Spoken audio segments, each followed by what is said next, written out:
très heureux de vous présenter la vision que nous avons de l'intelligence artificielle et de l'impact qu'elle a dans nos métiers. Et vous allez le voir, quand je dis nos métiers, évidemment, elle n'a pas qu'un impact dans les métiers que nous pilotons ici en France ou à l'international.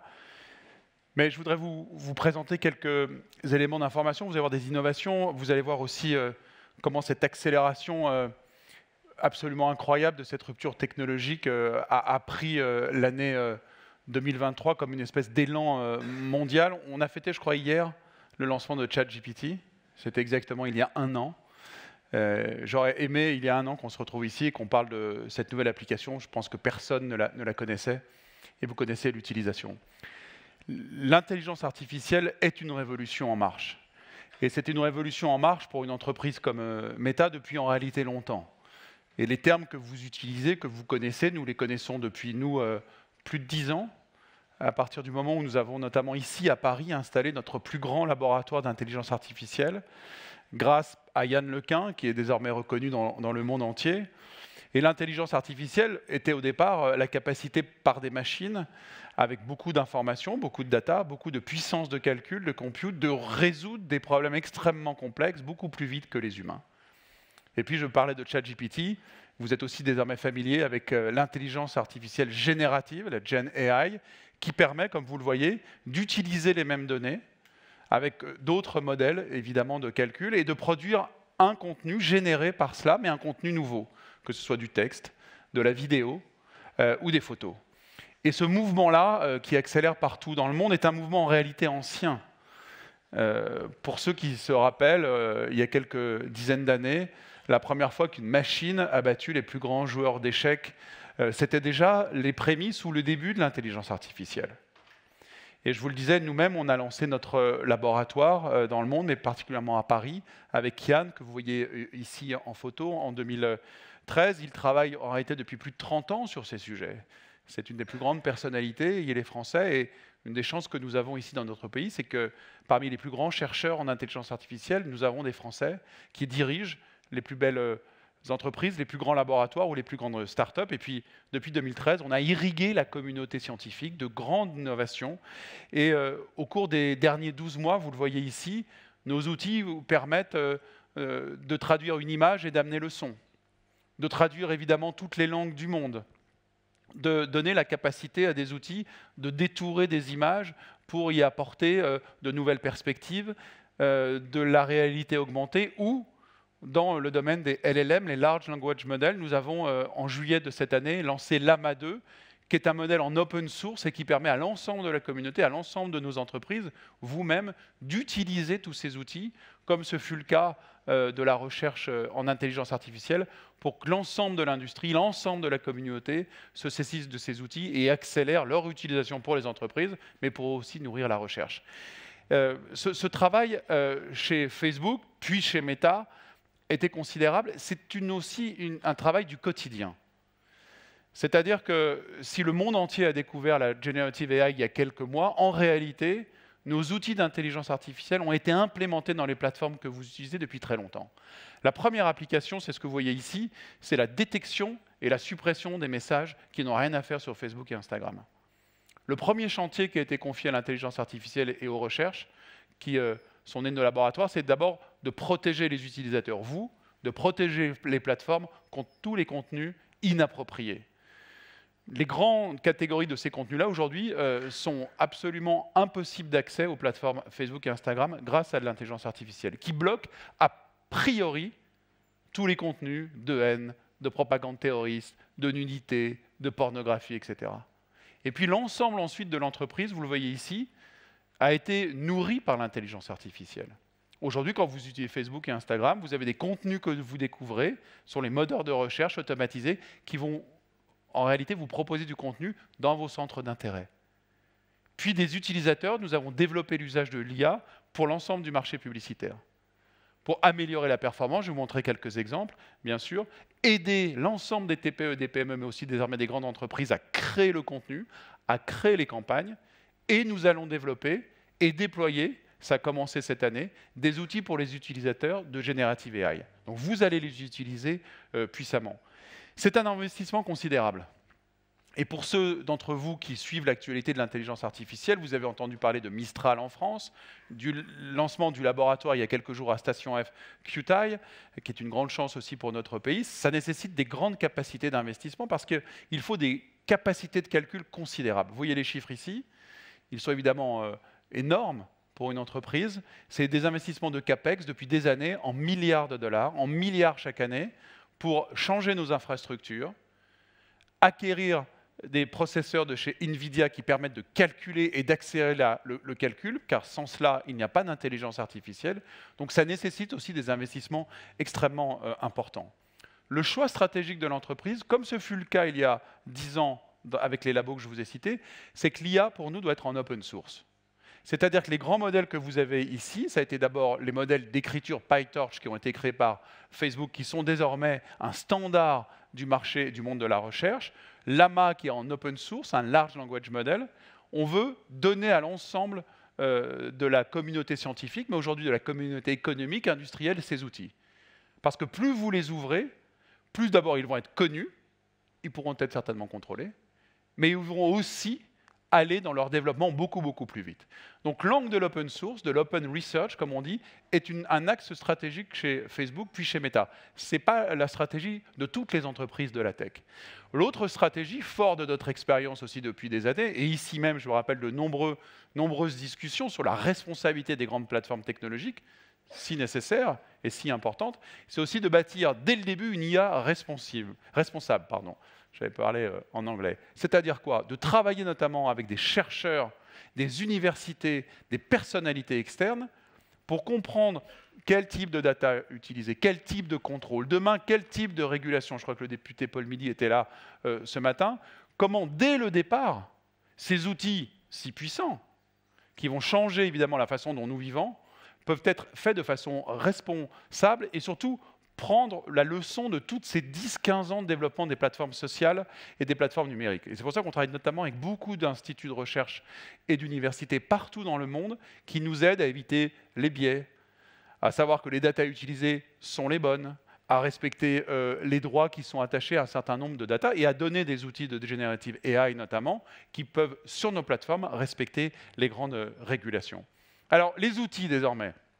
Je suis venu avec un peu des innovations et des produits que vous allez voir arriver. Un outil qu'on a lancé il y a quelques semaines, quelques mois à peine, en octobre, dont le déploiement est en cours dans le monde entier. Vous l'aurez bientôt en Europe et en France, j'espère le plus vite possible. Ce sont des assistants virtuels sur WhatsApp et sur d'autres plateformes de messagerie, mais là, vous avez l'exemple de WhatsApp. Vous voyez, donc, vous pouvez interroger votre assistant virtuel pour lui demander où vous allez trouver les meilleurs œufs Bénédicte à San Francisco, de vous donner la meilleure image d'un bateau, ou dans des groupes, un groupe de famille, on a tous évidemment des groupes de famille sur WhatsApp, interroger l'assistant virtuel qui va donc vous donner des réponses et utiliser les outils que nous avons mis en place au service des utilisateurs. Nous les avons personnalisés, ces assistants. Et nous les avons spécialisés. Alors vous avez un assistant pour le sport, qui est assez remarquable, qui peut vous donner absolument tous les exercices à faire tous les matins ou toute la semaine. Vous avez les spécialistes de la cuisine, vous avez les spécialistes du travel. Et donc vous allez vivre, et nous vivons avec déjà, mais là avec des assistants extrêmement performants, qui vont vous accompagner dans la vie de tous les jours. Donc l'utilisateur va pouvoir avoir ces outils-là. Désormais aussi, des outils de création de contenu vont être disponibles. Là aussi, déploiement en cours, dans le monde entier, sont d'abord utilisables aux États-Unis. Donc vous voyez la capacité d'utiliser des outils pour changer le style de vos photos, c'est l'exemple du milieu, de changer le fond des écrans de vos photos, et puis aussi d'utiliser les stickers. Les stickers sont utilisés des centaines de millions de fois par semaine par nos utilisateurs. L'IA va vous aider dans la création de vos propres contenus, pour évidemment redesigner, changer le fond d'écran, changer le fond des photos ou changer et créer des stickers. Les utilisateurs, déploiement d'assistants virtuels, déploiement d'outils pour vous, pour votre vie sur les réseaux et les grandes plateformes de Meta. Le marché publicitaire, les annonceurs, les agences, vous avez entendu parler, vous avez lu bien sûr que l'IA va, non pas remplacer, aider les créateurs de contenu, c'est vrai. Alors, je suis venu avec deux exemples. Vous avez vu qu'il y a une musique extrêmement forte. Ça, ce n'était pas une musique générée par l'IA, d'ailleurs. Stellantis et Toyota, cette année, ici en France, ces deux publicités que vous allez voir ont été créées avec le support de l'intelligence artificielle.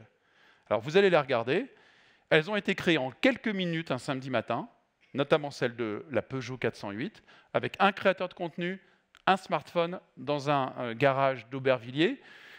Le garage n'était pas hyper nickel, c'était vraiment un garage de voiture.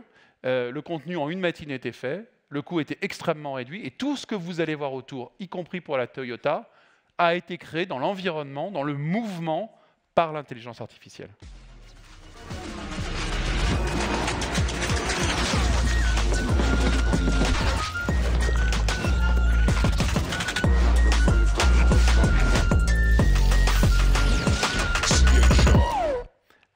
Alors évidemment, vous imaginez l'impact que tous ces outils vont avoir sur la création, à la fois sur la vitesse de création, sur le coût de la création, sur le format lui-même. Ce sont évidemment des formats faits pour smartphone et qui peuvent ensuite être démultipliés, utilisés à foison dans le monde entier en changeant évidemment l'angle, soit du pays, soit la géolocalisation.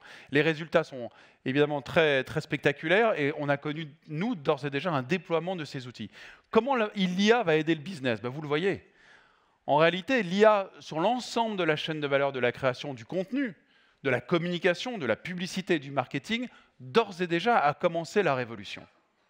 Et nous, notre travail, c'est d'abord d'apporter des outils pour l'ensemble de nos clients. L'immense majorité des clients d'une entreprise comme Meta, ce sont des TPE et des PME.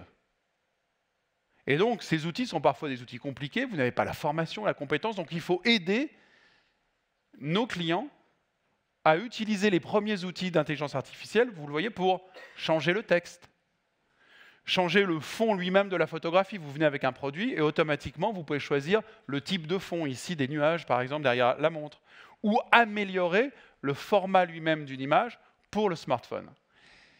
Cet outil AI Sandbox a été lancé il y a 8 mois. La première leçon que nous observons, c'est ça, c'est l'utilisation du temps. Les entreprises qui commencent à utiliser ce produit gagnent du temps en utilisant ces outils d'intelligence artificielle. Donc la productivité est là. D'autres outils que nous voulons lancer sur l'ensemble de la chaîne de valeur, je vous l'ai dit, de la création du contenu, mais aussi sur la création elle-même de la campagne. Vous venez en réalité avec votre produit, vous venez avec un souhait de targeting, la machine fera le reste. Et la machine va avoir une capacité à automatiser, vous le voyez sur quasiment l'ensemble de la chaîne, de l'audience jusqu'à la cible, jusqu'aux emplacements, au choix même des produits, Reels ou pas, etc., et à améliorer le retour sur investissement publicitaire. Vous le voyez ici, le bilan que nous tirons de ces premières utilisations, c'est une progression extrêmement forte. C'est l'objectif, gagner du temps, optimiser les budgets et demander en réalité à des machines de plus en plus intelligentes d'aller chercher de la performance, du ROAS, quand c'est évidemment l'objectif.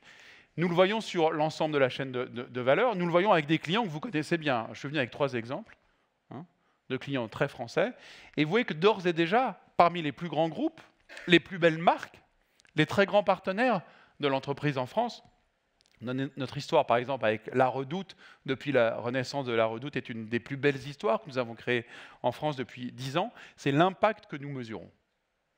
Et c'est vraiment, vraiment l'objectif. Utilisateur, je vous ai montré les outils. Marché publicitaire, notre cœur de métier, donner les outils, et donner les outils de mesure sur idéalement l'ensemble de la chaîne de valeur pour aller impacter la performance, qui peut être une performance sur le branding ou le haut de funnel, mais aussi sur la conversion elle-même. L'effort que nous conduisons, on veut le conduire, cet effort-là, pour l'ensemble des plateformes. Vous avez vu les assistants virtuels pour vous sur WhatsApp, mais demain, dans le business messaging, vous voyez notamment qu'une entreprise comme Air France a utilisé, notamment cette année, puissamment WhatsApp comme le canal de conversation avec ses clients. Notre objectif, c'est de faire venir les outils d'intelligence artificielle aussi dans l'outil de conversation que nous déployons entre les entreprises, les marques, vos entreprises et les utilisateurs. Donc dans WhatsApp, dans Messenger, dans Instagram Direct, ces outils-là vont venir pour nous en tant qu'utilisateurs, dans nos groupes, dans notre vie personnelle, mais aussi dans la relation que nous allons avoir avec les marques. Enfin, je terminerai là-dessus, la France joue un rôle particulier. Alors nous sommes presque, je pense, tous français dans cette salle, il y a une valeur particulière de l'école française de mathématiques, notamment, de l'école française d'informatique, qu'on appelle encore ou qu'on appelait informatique, très forte. Et j'ai cité quelques startups françaises, je pourrais citer d'autres grandes entreprises, pas toutes françaises, où les Français ont des postes extrêmement importants. Et ce que nous avons fait il y a 10 ans en France en lançant le laboratoire d'intelligence artificielle à Paris, nous le continuons avec 2 entreprises, soit dirigées par des Français, Inface, dont le siège est à New York, soit Scaleway, qui a d'ailleurs annoncé de grandes innovations, à Station F, où nous mettons en œuvre cette open source pour incuber des entreprises ici en France. Comme vous le voyez, l'intelligence artificielle, c'est une révolution en marche, extrêmement puissante. Elle est aussi pour vous toutes et pour vous tous. Merci à vous.